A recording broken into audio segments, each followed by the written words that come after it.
Voilà, du coup, là, quand on arrive devant quelqu'un, voilà, il y a différentes manières de commencer.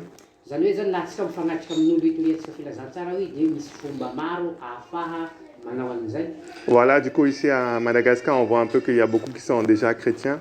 Enfin, qui se disent chrétiens déjà.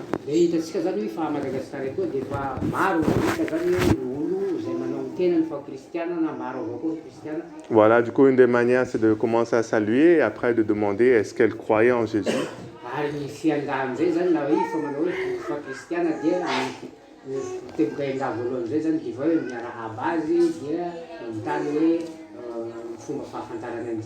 Voilà, lui demander par exemple dans quelle église elle se rendait, tout ça.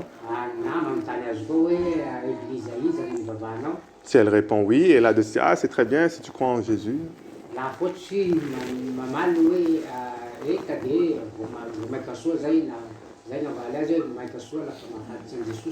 Et après, très rapidement, lui poser la question qu'est-ce qu'il faut faire maintenant pour aller au paradis.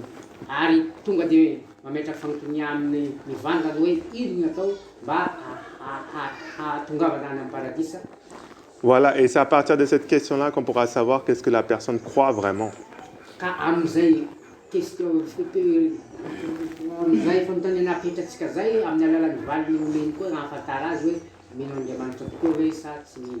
Voilà, du coup, dans cette partie-là, on va se focaliser dans le premier cas où il donne la mauvaise réponse.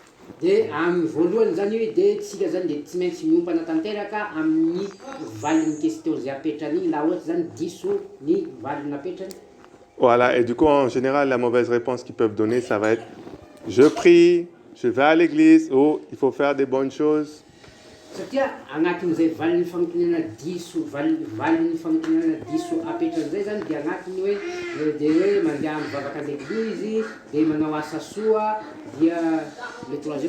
Faire des bonnes choses. Voilà. Je fais des bonnes choses, je vais à l'église, je prie.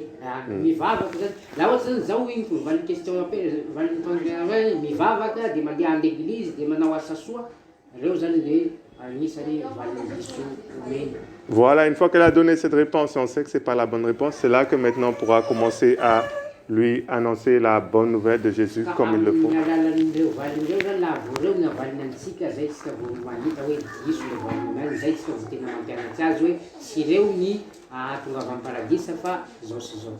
Voilà, du coup, la bonne nouvelle, c'est en plusieurs points.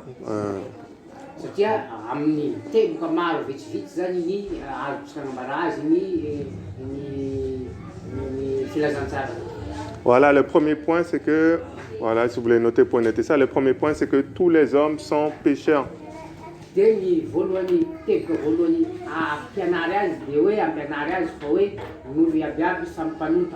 Voilà, on peut voir dans Romains 3, verset 23.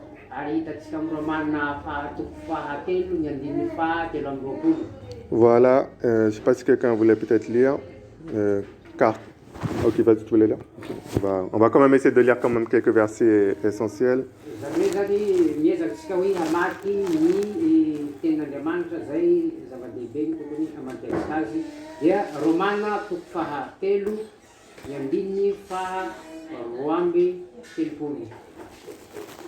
Romains 3, 23.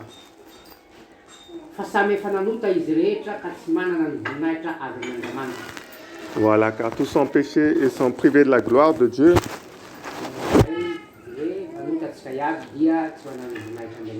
Et c'est d'expliquer en fait à la personne qu'on a tous fait des péchés.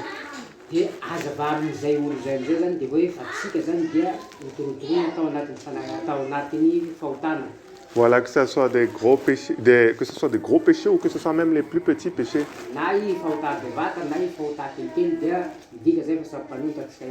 Et d'expliquer que c'est pas parce que tu n'as pas tué de personne ou que tu n'as pas volé des millions de ariages que ça va suffire.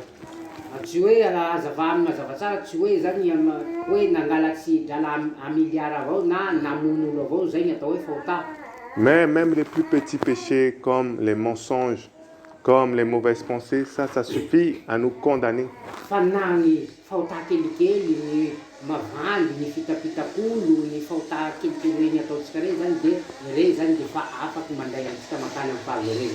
Voilà, et en général, là, les gens vont être d'accord qu'eux aussi, ils ont commis ce genre de péché-là.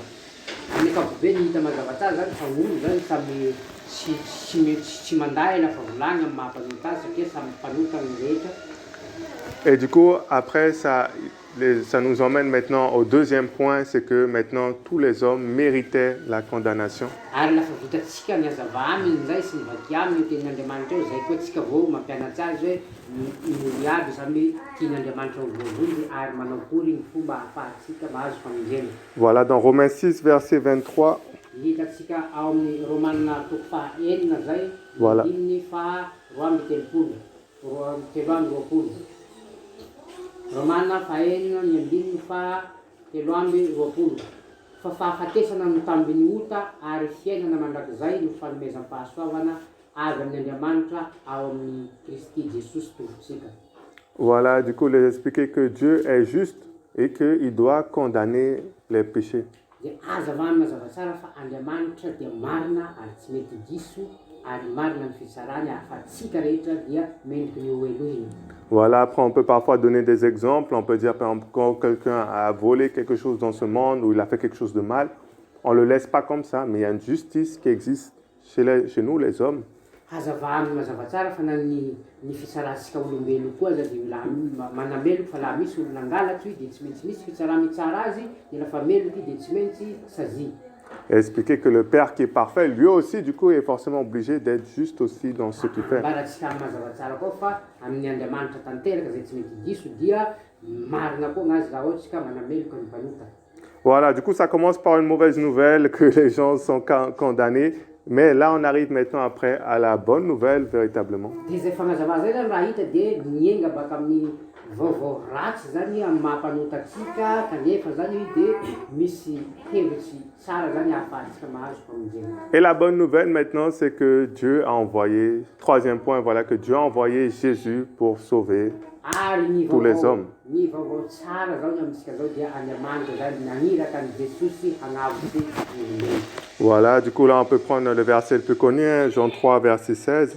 Dia afaky hitatsika malaky amin'izay tenin'Andriamanitra zay magnavana antsika nao amin'ny Jaona toko faha 3:15. Voilà, et après vous expliquez bien que car Dieu a tant aimé le monde. Ary hazava aminy mazava tsara fa tian'Andriamanitra dia tian'Andriamanitra fatratra izao tontolo. Qu'il a envoyé son Fils unique. Ary nomeny ny zanan'ilay tokana tsy manam-paharoa. Afin que quiconque croit ne périsse point. Ka nizaniza mino azy dia tsy mais qu'il ait la vie éternelle. fahanana ny fiainany mandrakizay. Voilà. Et du coup, c'est là que maintenant on peut commencer à parler un peu de la vie même de Jésus sur terre.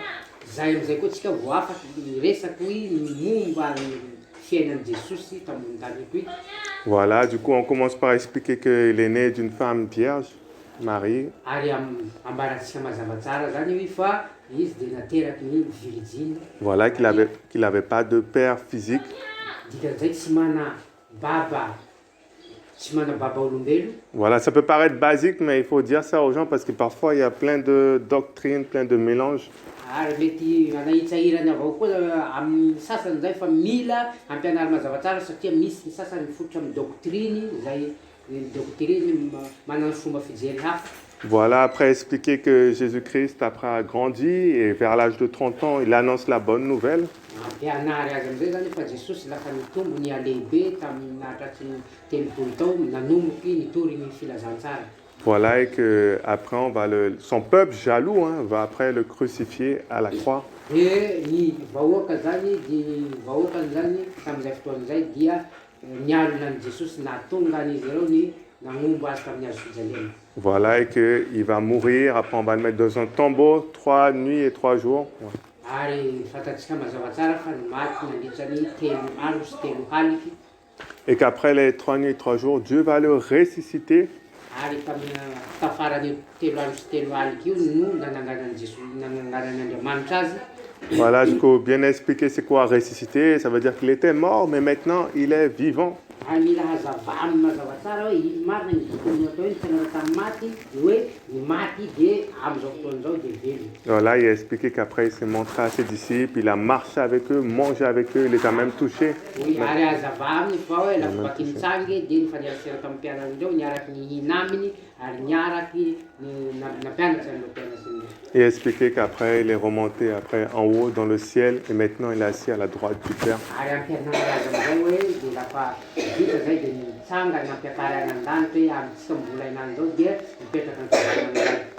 Voilà, et après il faut expliquer que Jésus-Christ, lorsqu'il mourait à la croix, a pris dans son corps les péchés de tous les hommes.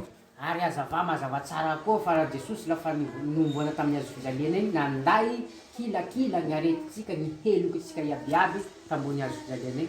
Voilà, expliquer que c'est le péché de tous les hommes depuis Adam et Ève jusqu'à nous tous aujourd'hui. Dia tsy ankanavaky io fahotana andesiny io nanomboka tamin'ny Adama sy Eva hatramitsika inany zao. Et que maintenant tous les hommes peuvent être pardonnés de leurs péchés. Ary amin'izao zany dia n'olo iabiaby dia afaka ny ho voavela heloky sy voavonjy Mais qu'il y a une seule condition. fa fepetra raiky avao ny taty amizay.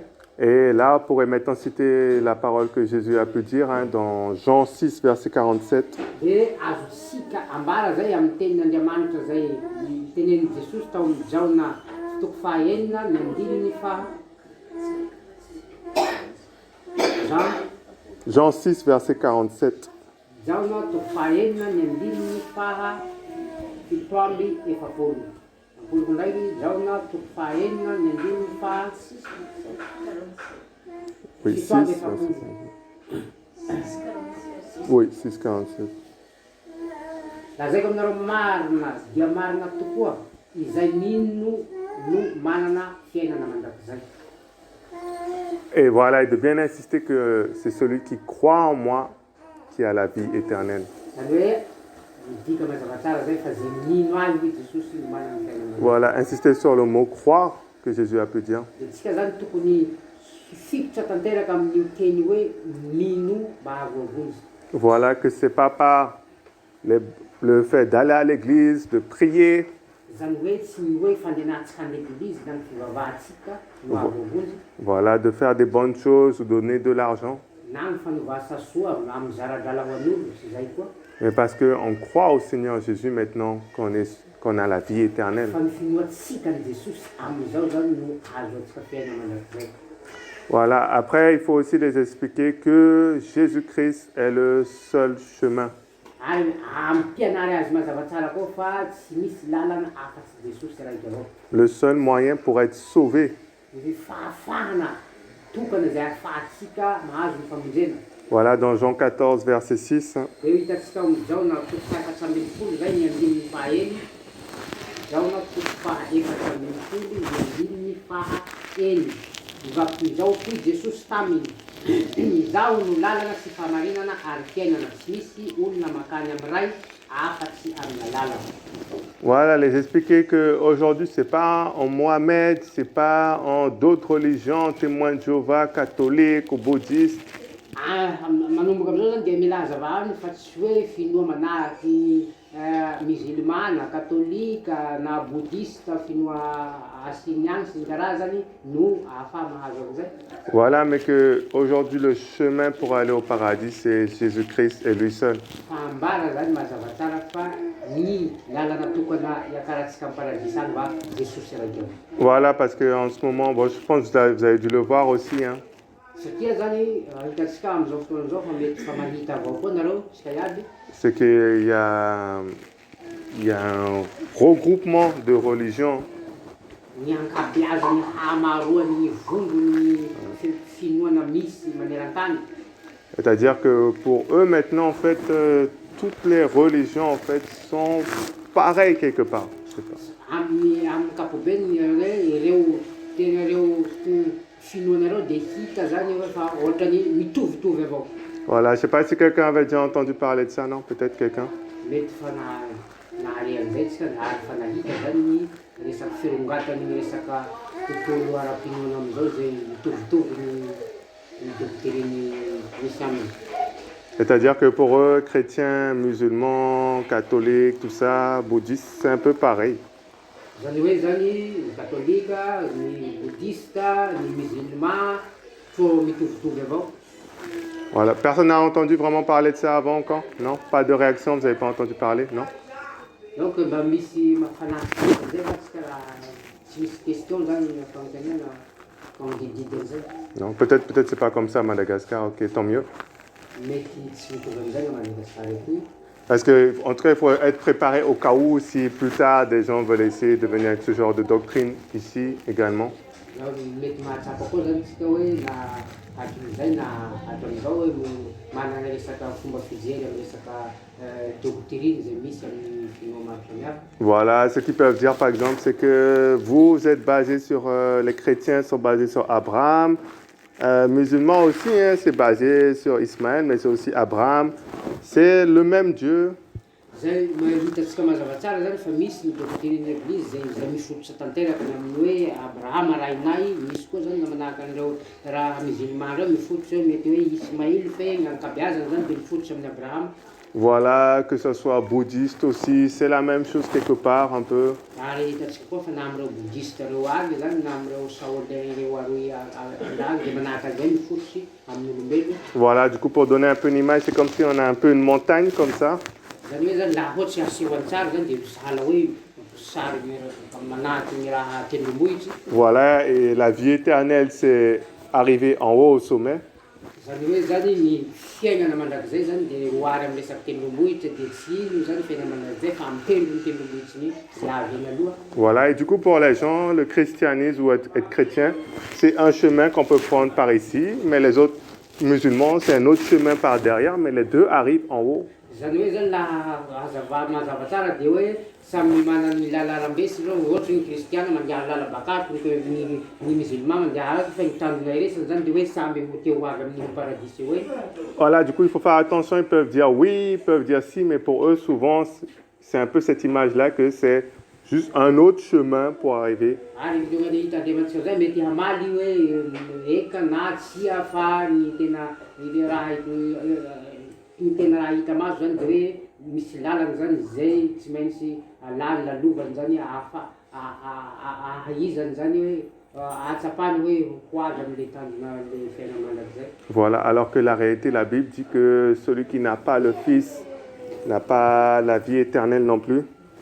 Kanefa ny Baiboly de magnambara marimarina avokoa fa zay tsy manana ny zanaka no tsy manana koa ny fiainana mandrakizay. Voilà, je revérifie juste le verset, celui qui n'a pas le Fils.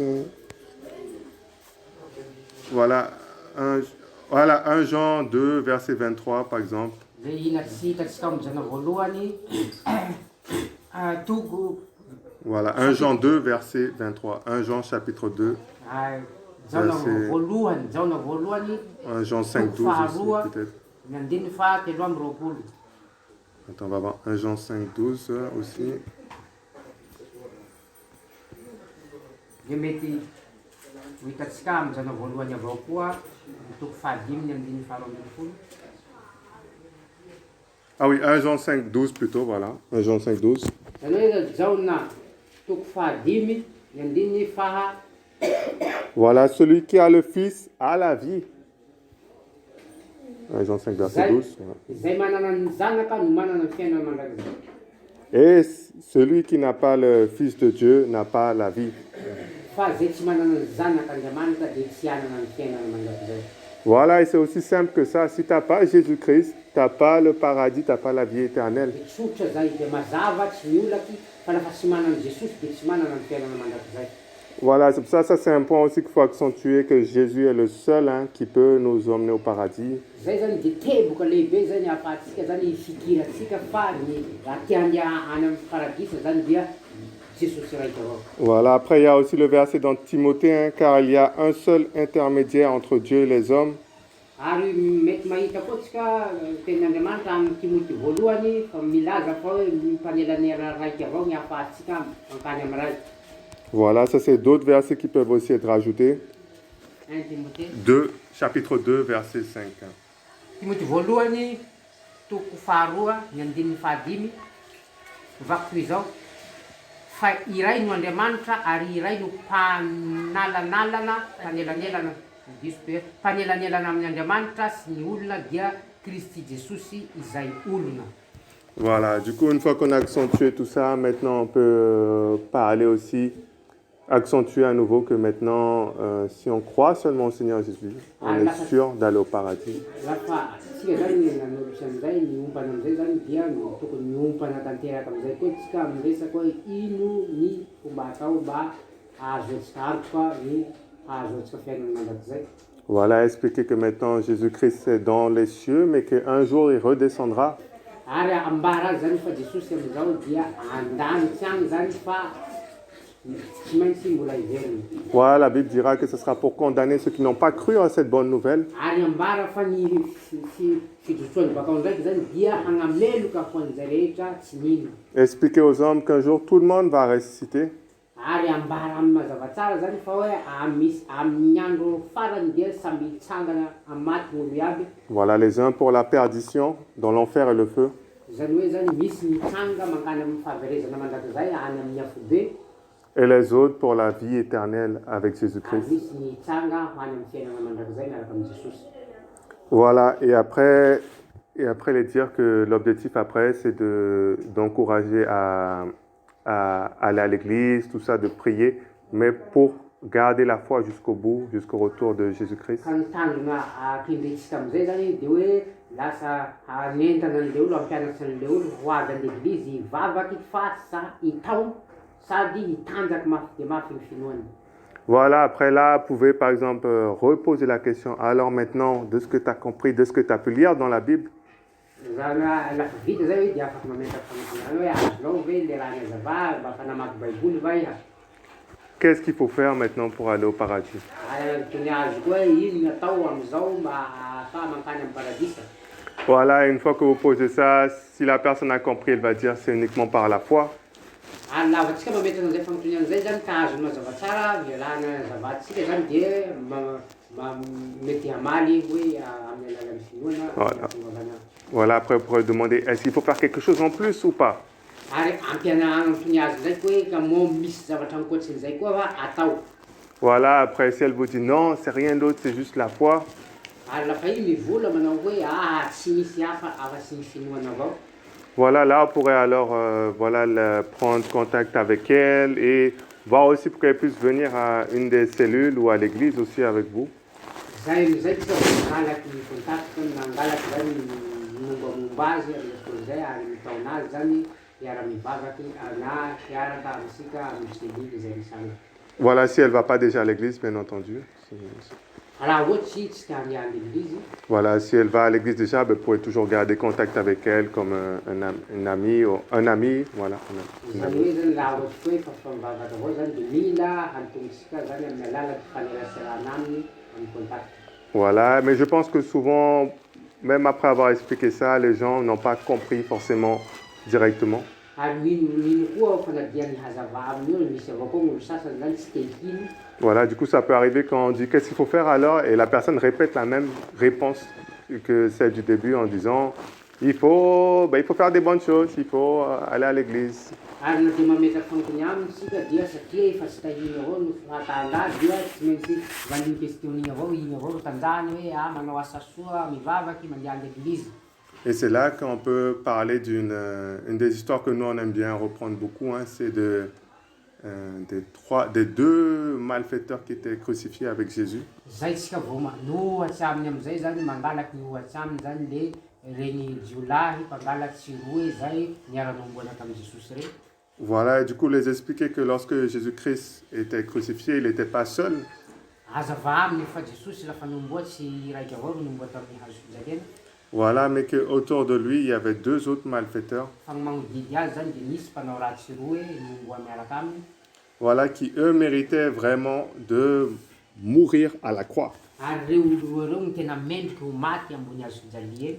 Voilà, le passage c'est dans Luc, hein, c'est une seule fois dans toute la Bible c'est écrit cette histoire-là. Zany hoe hitatsika amin'ny livre koa zany dia indray mandeha agnaty baiboly ao io tantara eo no hitatsika. Voilà, Luc 23, chapitre 23 du verset 39 à 43. Luc chapitre 23.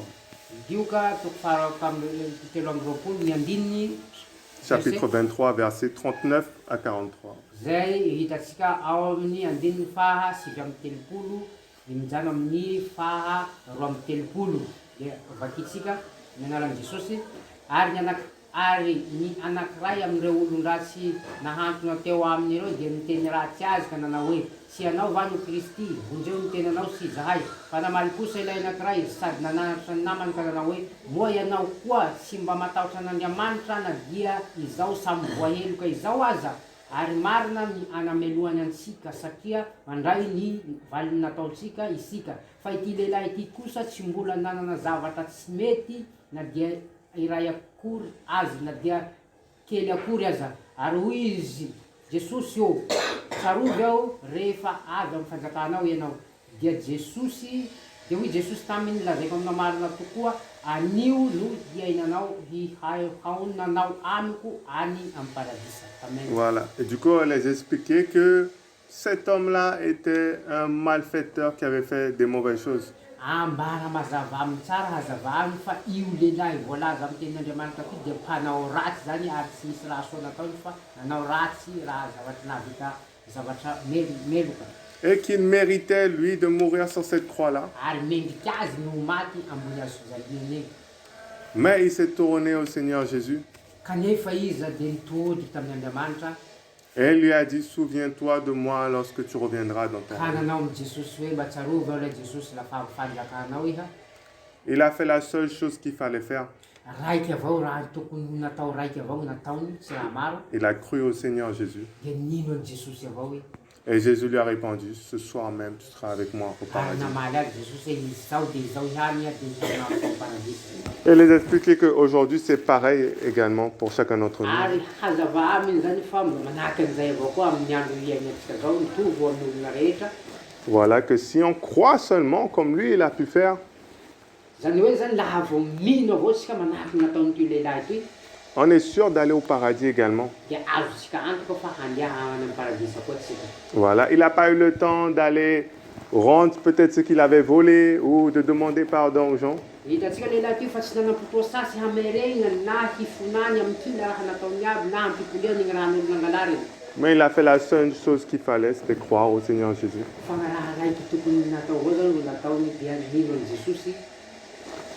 Voilà, et avec cette histoire-là, normalement, ils comprennent mieux le fait que c'est par la foi seulement qu'on peut être sauvé. Amin'io tantara eo zany no ahafahantsika mandramby lesona mazava tsara fa amin'ny alalan'ny finoana avao ro ahafahantsika mahazo ny famonjena. Voilà, on peut aussi peut-être rajouter Éphésiens 2, versets 8 à 9.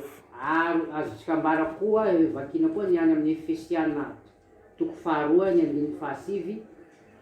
Efesiana toko faharoa ny andininy fahasivy. Sy avy amin'ny asa fandrao hisy irehareha. Efesiana toko faharoa ny andininy fahasivy. Sy avy amin'ny asa fandrao hisy irehareha. Amen. Tu as lu les deux versets 8 et 9, hein? C'est bon? Oui, Ok, ouais. Fa fahasoavana manomboka amin'ny toko manomboka amin'ny andininy fahavalo fa fahasoavana no namonjena anareo amin'ny finoana ary tsy azy amin'izany fa fanomezana avy amin'ny Andriamanitra sy azy amin'ny asa fandrao hisy irehareha. Voilà, après, grosso modo, c'est un peu ça l'idée un peu de la présentation de l'évangile. Zany hoe zany amin'ny azo hoe fomba fehezina tsotsotra zany saina amin'ny ankapobeny zany dia mitovy ny hevitsy ambarany reto tenin'Andriamanitra reto. Voilà, je ne sais pas combien de versets là j'ai donné. Là, je ne sais pas si quelqu'un a compté à peu près. Combien? Tsy haiko hoe fafiry ny tenin'Andriamanitra mba misy va afaky magnisaky tenin'Andriamanitra fa nomeko reto. 5, 6. 6, voilà. 6, voilà, on peut encore ajouter peut-être 2 ou 3 versets ou prendre d'autres versets également qui disent un peu la même idée. Ça aussi, c'est possible. Afaky magnampy avao koa tsika misy tenin'Andriamanitra hafa zany zay mitovy amin'ireo zany hagnampy atsika azy. Voilà, du coup, vous voyez, c'est une méthode assez simple d'évangéliser. Zany hoe zany hitatsika mazava tsara fa fomba tsotra ny ahafaha mitoriny filazantsara. Voilà, ça peut se faire avec une Bible ou sans la Bible.